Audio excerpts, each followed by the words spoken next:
Minsan na po natin nakita, mismo ang ibang mga guro ay lumalabag sa ganitong klase ng moralidad.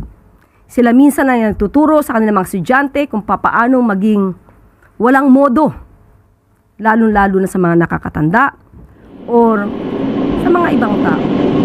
Sa Zamboanga po, no, medyo nagkaroon ulit ng shooting kanina.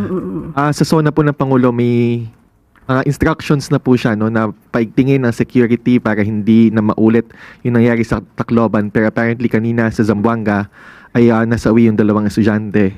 Ano po ang may directive po ba o ano po ang gagawin ng Palace po dito? Basahin ko po na muna po ang mensahe ng DepEd at ng Office of the President. Okay, the statement of the Office of the President, and I quote, "We grieve with the families and the entire Ateneo de Zamboanga community over a tragedy that should never have happened. Our schools are where we entrust our children to learn, to grow, and to dream about the lives ahead of them. They must also be among the safest places in our country. I have directed our law enforcement agencies to conduct a thorough investigation into this incident and to determine what more must be done to prevent another family, another school, and another community from suffering the same grief. We will work with our schools and communities to strengthen the safeguards that protect our students and ensure that they can pursue their education without fear. Every Filipino family deserves that assurance." Message from the President, our President. At ito naman po ang mensahe ng DepEd na agad naman din tumugon sa panawagan ng ating Pangulo.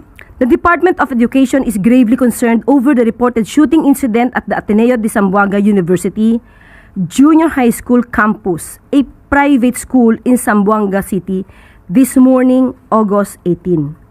DepEd stands with the Ateneo de Zamboanga community during this difficult time and is ready to extend whatever support and assistance we can to the affected learners, families, school personnel, and concerned authorities.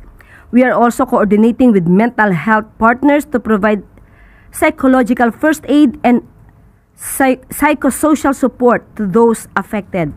We urge the public to refrain from spreading unverified information and sharing sensitive photos, videos, or details about the incident, especially since minors are involved." Yan po ang mensahe ng pamunuan po ng DepEd. So, gayon pa rin po. Although ito po ay pribadong paaralan, pribado man o pampublikong paaralan, nandiyan pa rin po ang pag-uutos ng ating Pangulo na dapat na ang pagpaprotekta sa ating mga kababayan, lalong-lalo sa kabataan, ay dapat paigtingin. At ang isa sa mga nakikita rin ditong solusyon ay dapat na ang mga kabataan natin ay naggagabayan. Hindi lamang ng kanilang mga magulang, kung hindi sa kanila mismong paaralan. Minsan na po natin nakita, mismo ang ibang mga guro ay lumalabag sa ganitong klase ng moralidad. Sila minsan ay nagtuturo sa kanilang mga estudyante kung papaano maging walang modo, lalo-lalo na sa mga nakakatanda or sa mga ibang tao. Panahon na po, hindi lamang po ang gobyerno, lahat po tayo, especially pag nasa school. Kayo po ang magsilbing pangalawang guro sa ating mga kabataan.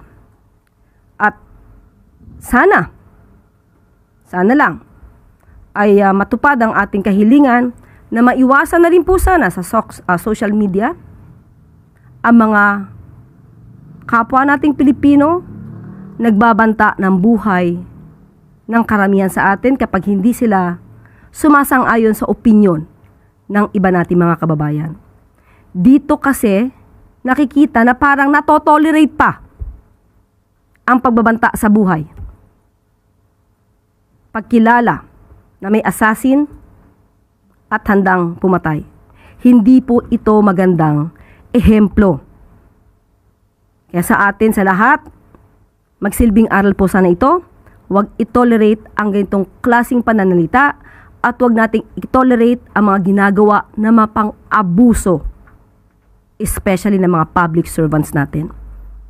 Kasi ito po ay magiging modelo na hindi dapat naman sana napamarisan.